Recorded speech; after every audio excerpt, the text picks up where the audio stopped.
복잡한 세상을 이기는 단순함이라는 제목으로 함께 하나님 말씀 살펴보도록 하겠습니다. 최근 한 청년과 늦은 밤 시간에 집에서 컴퓨터 게임 상으로 만남을 가졌는데요. 이 문제는 집에서 게임을 하다 보니까 서로 대화를 할 수가 없다는 큰 단점이 있었습니다. 그래서 이 통화를 하면서 게임을 하게 되었는데요. 여기서 말하는 이 통화란 저희가 가지고 있는 스마트폰으로 번호를 입력하여 주소록을 찾아서 이 통화를 했다는 것이 아닙니다. 같이 게임을 하는 청년이 이 컴퓨터로도 이 전화를 할 수 있다는 것입니다. 그래서 이 프로그램 하나를 설치하라라고 하는데요. 그래서 이 주의 청년이 하는 말이니까 제가 순종하는 마음으로 이 컴퓨터에서 프로그램을 설치했습니다. 저도 나름 청년이잖아요. 그래서 이 프로그램을 설치하는 데에는 큰 어려움이 없었습니다. 그러나 문제가 발생하였는데요.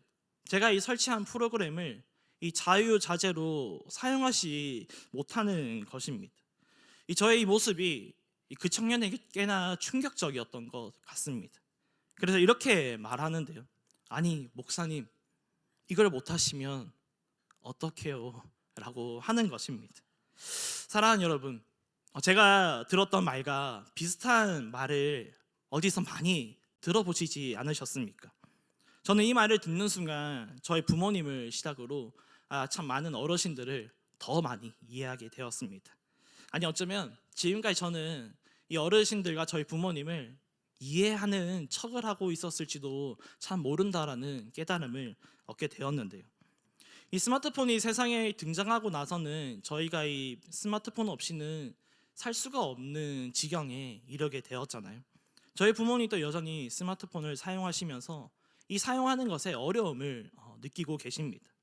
그래서 모르는 것이 있으면 때로는 가르쳐 드리면서 또 때로는 가르쳐 드리면서 동시에 한 가지 생각을 하는데요. 아니 어떻게 이걸 모를 수가 있지라는 이 생각과 함께 가르쳐 드리기도 하는데요. 이처럼 오는 날 우리는 참 복잡한 세상을 살아가고 있는 것 같습니다. 더 편한 세상, 더 살기 좋은 세상을 만들기 위해서 이 기술이 발전하였지만 이상하게끔 저희는 이 발전한 기술을 사용하고 적응하기에 더 복잡해졌다는 참 아이러니가 우리에게 있는데요. 그런데 이 기술만 바라보고 우리가 참 복잡해졌다, 복잡한 세상이다라고 말하면 그나마 다행입니다. 이러한 기술들은 우리가 어떻게 해서든 배우고 또 적응하고 우리가 익히면 되니까요. 그러나 진짜 더 큰 문제는요. 복잡한 세상이 우리의 삶 속에도 영향을 꽤나 많이 미치고 있다라는 것입니다. 복잡하다라는 단어를 제가 국어사전에서 한번 검색해 보았는데요. 이렇게 정의하더라고요. 일이나 감정 따위가 갈피를 잡기 어려울 만큼 여러 가지가 얽혀 있다라는 것이 복잡하다라고 말합니다. 어제 수험생을 위해 교회에서 함께 참 중보하는 그런 기도하는 시간이 있었습니다. 점심시간이 되어 함께 식사를 하게 되었는데요. 그때 제 앞에는 두 분이 계셨습니다. 누가 계셨을까요? 한 분은 김경태 목사님이시고요. 다른 한 분은 담임 목사님이 이렇게 제 앞에 두 분이 이렇게 앉아 계셨습니다. 함께 식사를 하면서 많은 대화가 오고 가고 했는데요.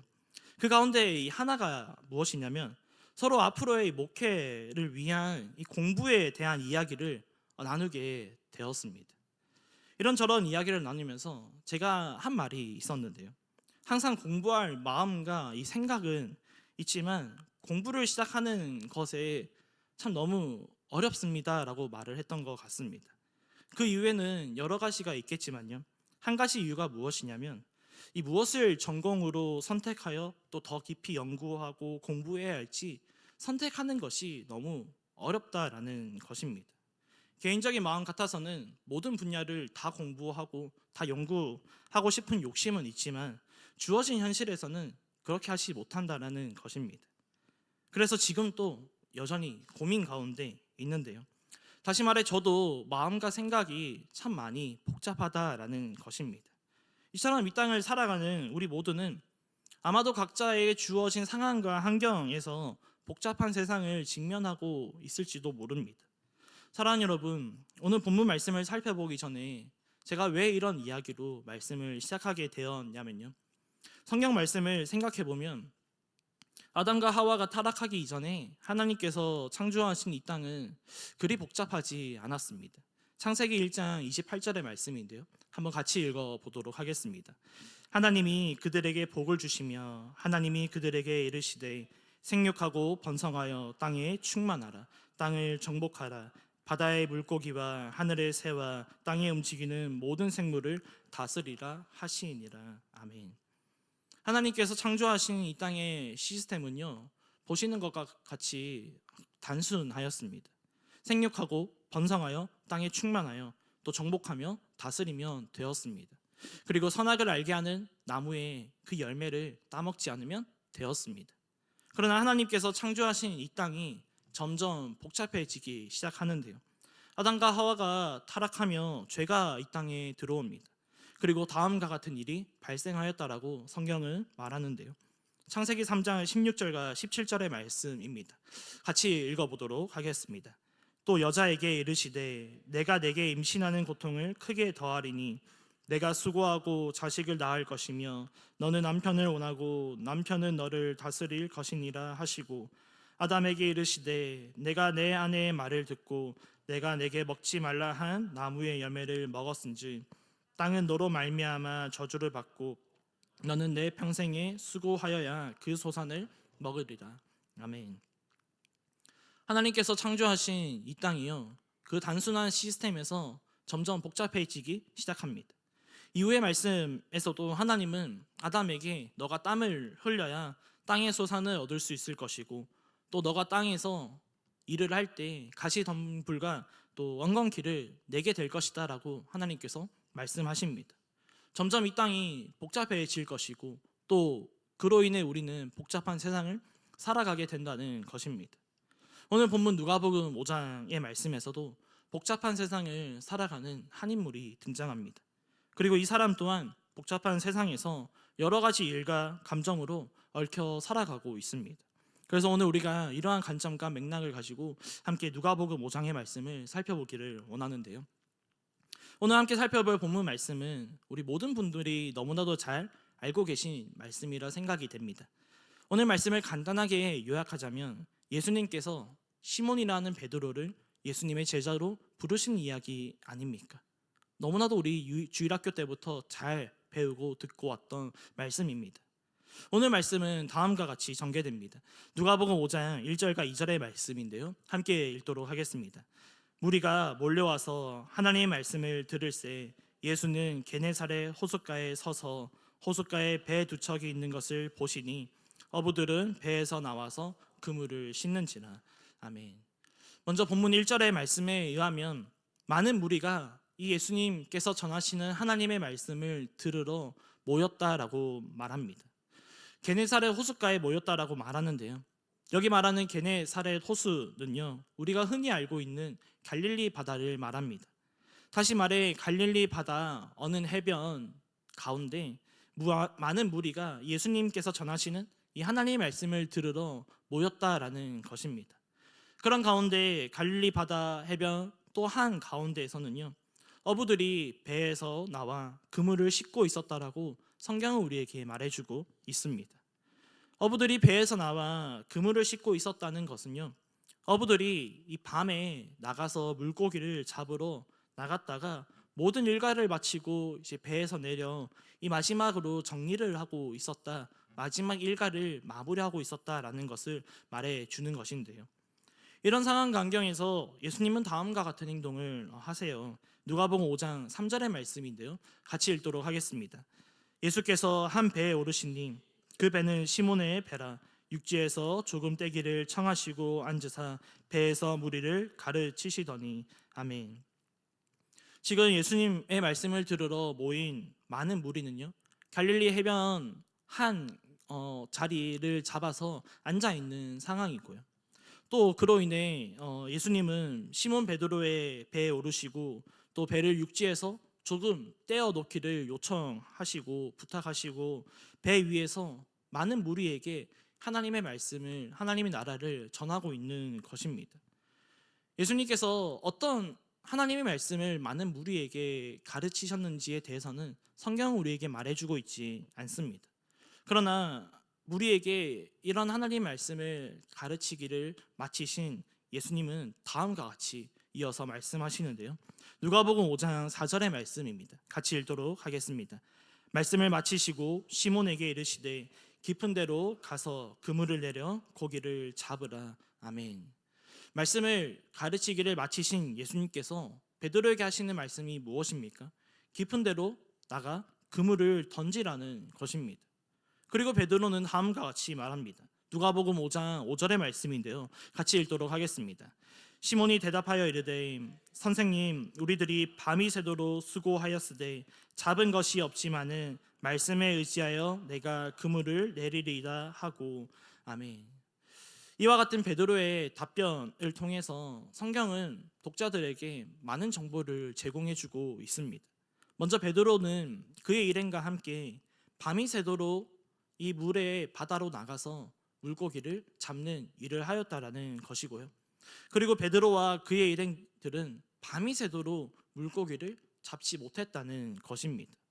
사랑하는 여러분, 항상 드리는 말씀이지만요.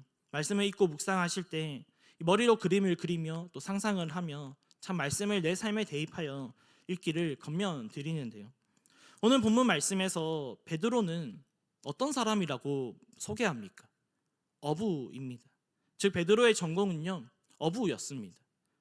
그 누구보다 물길을 잘 알고 물고기를 잡는 데 지식이 풍부한 그런 사람이 베드로였습니다.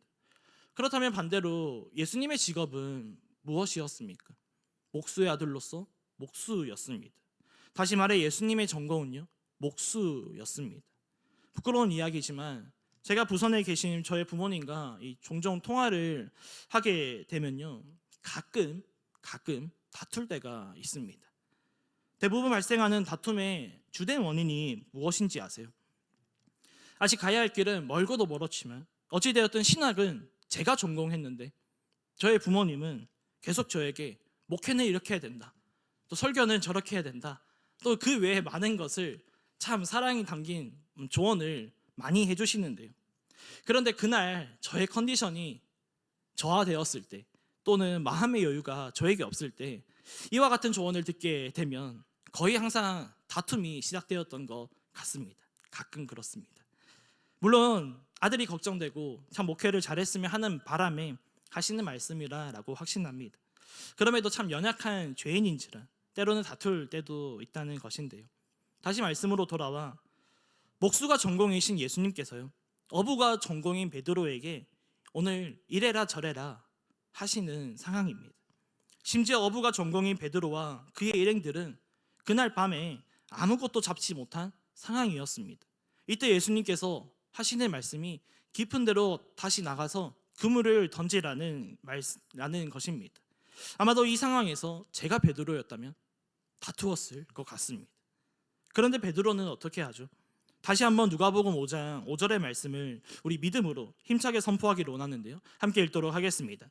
시몬이 대답하여 이르되 선생님 우리들이 밤이 새도록 수고하였으되 잡은 것이 없지만은 말씀에 의지하여 내가 그물을 내리리이다 하고 아멘. 베드로는 말합니다. 밤이 새도록 일하였지만 잡은 것이 없습니다.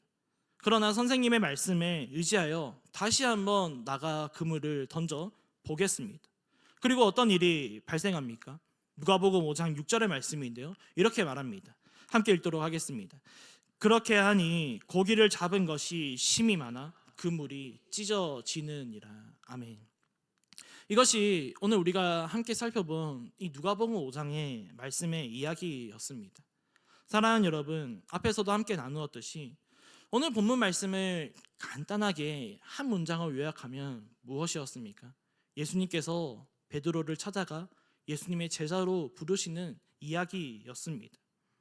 그래서인지 저는 오늘 본문 말씀을 묵상하는 가운데 이것을 발견하였는데요. 예수님께서 베드로를 제자로 부르시는 동시에요, 베드로에게 예수님께서 무언가를 가르쳐 주고 계신 이 예수님의 모습이 성경에서 계속해서 제 눈에 맴도는 것입니다. 서두에서 함께 나누었듯이 저와 여러분 모두는 참 너무나도 복잡한 세상을 살아가고 있습니다. 그 가운데 치열하게 살아가고 있는데요. 아마도 오늘 또 치열한 한 주간의 삶을 또 살아내시고 또 믿음 하나 붙들고 오늘 이 자리에 나오셨을 줄을 믿습니다. 베드로가 살던 시대도 틀리지 않았습니다. 마찬가지였습니다. 오늘날 우리의 상황과 환경만 다를 뿐이지 베드로가 살던 시대도 그 나름 참 바쁜 또 분주한 복잡한 세상이 펼쳐졌을 것입니다. 그런데요, 예수님은 복잡한 세상에서 베드로를 예수님의 제자로, 주님의 제자로 부르세요. 그리고 무언가를 가르쳐 주시는데요. 무엇을 가르쳐 주셨을까요? 복잡한 세상에서 주님의 제자가 이 복잡한 세상에서 살아가는 방법, 이기는 방법에 대해서 가르쳐 주셨던 것입니다. 그래서 오늘 이 밤 복잡한 세상 속에서 우리를 제자로 부르시는 그 예수님, 그리고 복잡한 세상에서 주님의 제자가 살아가는 방법이 무엇인지를 오늘 본문 말씀을 중심으로 조금 더 함께 살펴보기를 원합니다. 복잡한 세상에서 제자가 추구해야 하는 것, 그 첫 번째는요, 단순함을 추구해야 한다는 것입니다. 오늘 본문 말씀을 다시 한번 보시겠습니까? 베드로와 그의 일행들이 밤이 새도록 일하였습니다.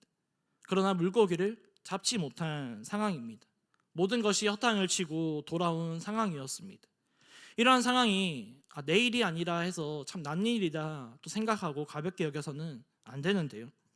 물고기를 잡지 못하고 허탕을 쳤다는 것은 다른 말로 그날 하루는 굶어야 한다는 것입니다. 그날 하루 내 통장에 찍힌 수입이요, 빵원이라는 것입니다. 아니, 오히려 빵원보다 일을 했으니 마이너스가 되는 그런 마이너스 통장이 되는 상황입니다. 베드로 본인만 혼자만 굶으면 그나마 다행입니다.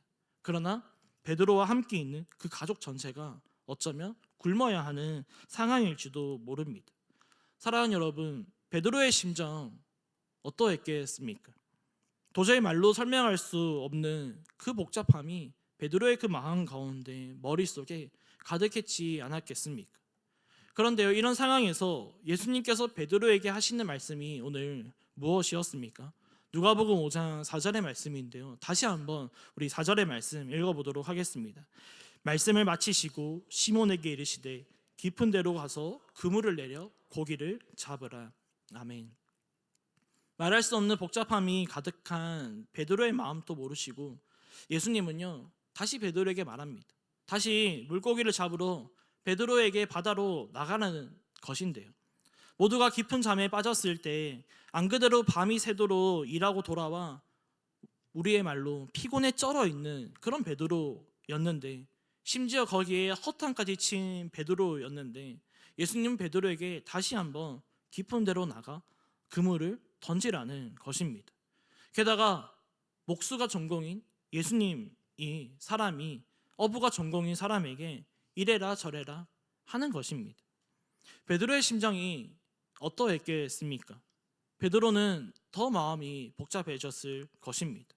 어부가 전공인 사람이 전공을 살려 밤이 새도록 일을 하였음에도 물고기 하나 잡지 못했다는 것은 그 사람의 자존심에 있어서 참 엄청난 스크래치가 나지 않았겠습니까? 무엇이 잘못되었는지, 또 내가 뭘 잘못했는지, 뭘 실수했는지 많은 생각과 참 감정이 뭔가 마음이 복잡해지지 않았겠습니까? 그런데요, 말씀을 준비하며 본문 말씀을 계속해서 읽고 묵상하는데요, 그 가운데 발견한 것이 예수님의 말씀은 단순했다는 것입니다. 베드로가 왜 물고기를 잡지 못했는지에 대한 예수님의 설명이 없고요, 또 물고기를 잡는 새로운 방법과 스킬을, 그런 기술을 예수님께서 가르쳐 주시지도 않습니다. 다른 말씀은 없습니다. 그저 다시 바다 깊은 데로 나가 그물을 던지라는 말씀뿐이었습니다. 그리고 이에 대한 베드로의 반응을 다시 한번 보시겠습니까? 누가복음 5장 5절의 말씀인데요, 다시 한번 읽도록 하겠습니다. 시몬이 대답하여 이르되 선생님, 우리들이 밤이 새도록 수고하였으되 잡은 것이 없지만은 말씀에 의지하여 내가 그물을 내리리이다 하고. 아멘. 오늘 베드로는요, 예수님의 단순한 말씀에 단순하게 반응합니다. 예수님의 단순한 말씀대로 바다 깊은 데로 나가 다시 한번 그물을 던집니다. 그러자 어떤 일이 발생하였습니까? 그물이 찢어질 정도로 많은 양의 물고기가 잡혔다고 성경은, 저자 누가는 우리에게 분명하게 말해주는데요. 사랑하는 여러분, 이것이 복음의 능력입니다. 복잡한 세상에서 복잡하게 살아가는 사람이요, 예수님의 단순한 말씀에 단순하게 반응하여 순종하자 놀라운 일이 발생합니다. 성경에서 많은 사람들이 등장하는 수많은 인물들이 이러한 단순함을 사용하는데요. 대표적인 인물이 다윗이 있습니다. 다윗도 복잡함이 아닌 단순함을 추구하는 삶을 살았는데요. 한 번은 사울이 왕으로 있을 때 이스라엘은 블레셋과의 전쟁을 치르게 되었습니다.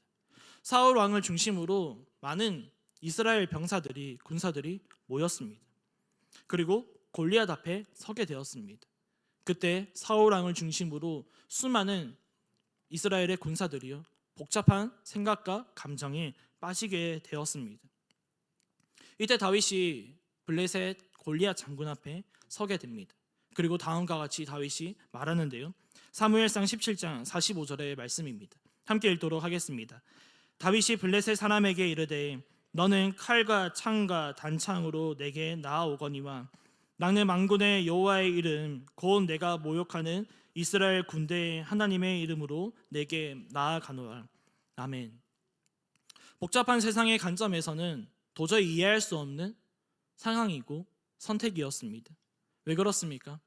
골리앗이라는 장군 앞에 나가는데 갑옷도 없이, 투구도 없이, 방패도 없이, 심지어 칼이라는, 검이라는 무기도 없이, 심지어 아무런 전략도 없이 나간다는 것은 복잡한 세상을 살아가는 우리에게 도저히 납득할 수 없는 상황이었습니다. 그러나 다윗은요, 오직 만군의 여호와의 그 하나님의 이름으로 나아가는데요. 무엇입니까?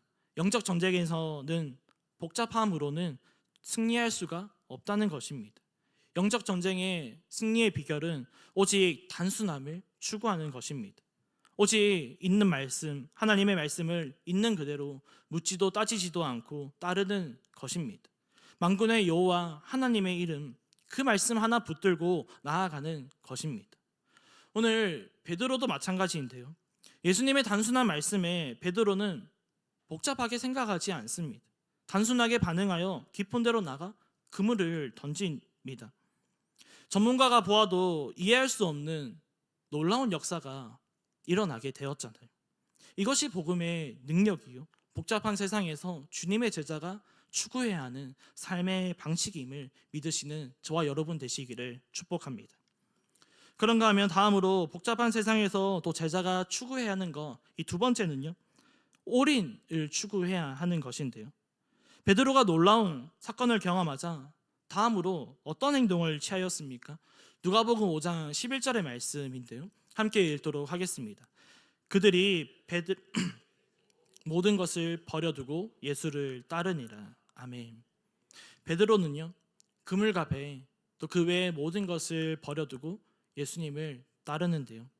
사랑하는 여러분, 어부가 직업인, 전공인 베드로가 그물과 배를 버렸다는 것은 무슨 말입니까?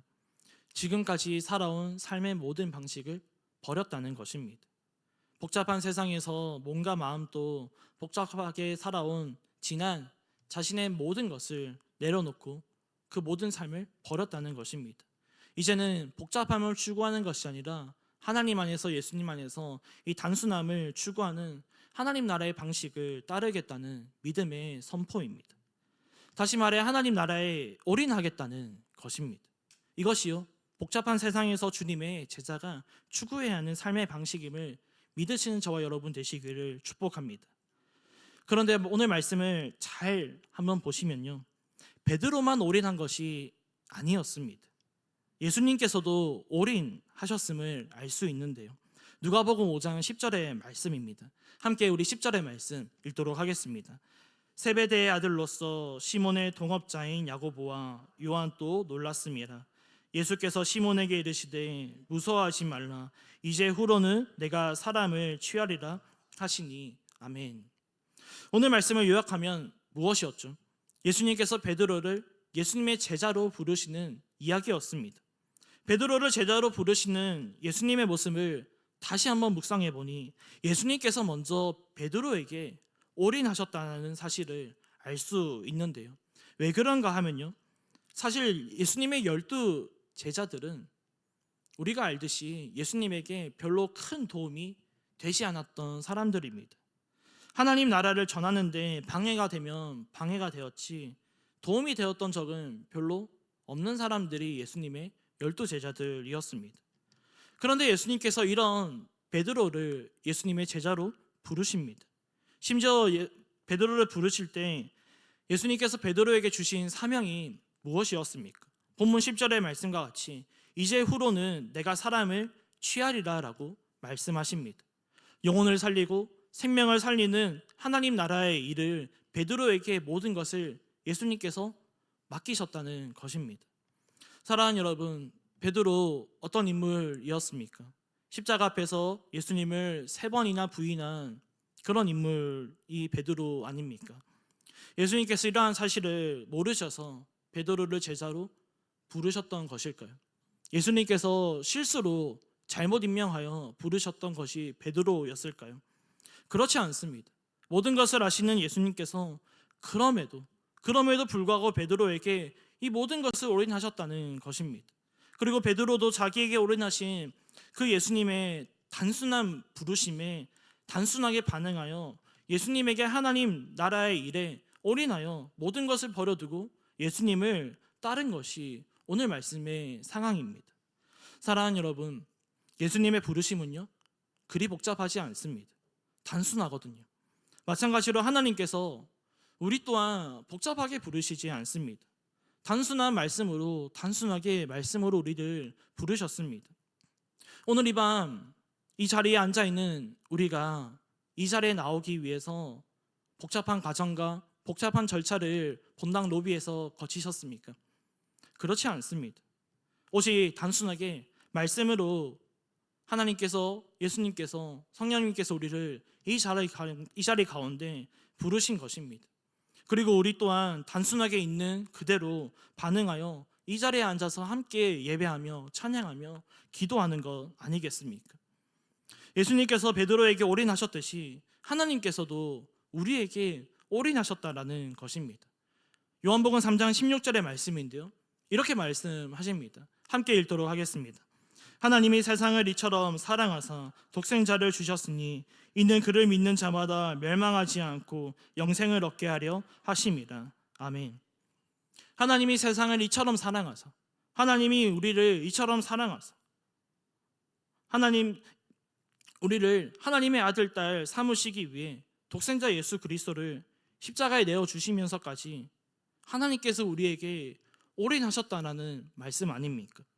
그리고 영혼을 살리고 생명을 살리는 일에 먼저 우리를 부르신 것 아닙니까? 사랑하는 여러분, 이처럼 올인한다는 것은요, 버리는 것입니다.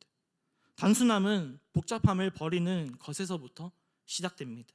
베드로가 그물을 버리고 배를 버리고 모든 것을 버려두고 예수님에게 올인하며 예수님을 따르는데요, 예수님에게 올인하며 하나님 나라에 올인하며 그물과 배 모든 것을 버렸다는 것은 주어진 삶을 대충 주어진 대로 이리저리 살아간다는 것이 아닙니다. 시간을 낭비한다는 것이 아닙니다. 더 단순함을 추구하는 하나님 나라의 삶의 방식을 추구하는 것입니다. 이것이 복잡한 세상을 살아가는 주님의 제자가 또 추구해야 하는 삶의 방식임을 믿으시는 저와 여러분 되시기를 축복합니다. 말씀을 맺습니다. 사실 오늘 이 말씀은요, 가장 먼저 앞에 있는 저에게 하시는 말씀이었는데요, 앞에 있는 제가 가장 복잡하게 살아가고 있었습니다. 여러 가지 일과 감정으로 얽혀 복잡하게 살아가고 있는 저에게 하나님께서 하시는 말씀이었는데요, 사랑하는 여러분, 오늘 여러분의 머리와 또 마음은 어떠십니까? 점 하나 찍을 여백 하나 없이 복잡함으로 마음이 또 생각이 머릿속이 가득 차 있지 않습니까? 삼위 하나님께서 우리의 몸과 우리의 마음에 들어오셔야 하는데 나의 복잡함으로 인해 삼위 하나님께서 들어올 아주 조그만한 그 빈자리조차 없지는 않으십니까? 오늘 우리는 너무 많은 생각을 하고 살아가는 것 아닙니까? 오늘 이런 분들 계시다면요, 베드로와 같이 예수님의 말씀에 의지하여 깊은 곳에 금을 던지는 우리 모두가 되시기를 축복합니다. 그리고 그물과 배와 같은 복잡함을 믿음으로 내려놓고 예수님을 따르는 귀하고 복된 시간 되시기를 축복합니다. 비록 우리가 복잡한 세상을 살아가지만요, 하나님은 하나님의 자녀들이 복잡하게 살아가기를 원하시지 않으시거든요. 이것이 복음입니다. 하나님이 세상을 이처럼 사랑하사, 하나님이 민성교를 이처럼 사랑하사 독생자를 주셨으니 이는 그를 믿는 자마다 멸망치 않고 영생을 얻으리라. 복음의 능력은 복잡함에서 나타나는 것이 아니라 복음의 능력은 단순함에서 나타나는 것입니다. 오늘 예수님은 복잡한 세상을 이기는 힘, 그 단순함을 말하셨는데요, 이것이 바로 주님의 제자가 이 세상을 살아가는 방식임을 믿으시고, 또 복음의 단순함으로 살아갈 때 하나님께서 공급하여 주시고 또 놀랍도록 채워주시는 그 복음의 능력을 경험하며 하나님을 바라보며 살아가는 우리 모두가 되시기를 예수님의 이름으로 축복합니다. 저는 오늘 함께 이 찬양을 부르시면서 함께 기도의 자리로 나아가기를 원하는데요,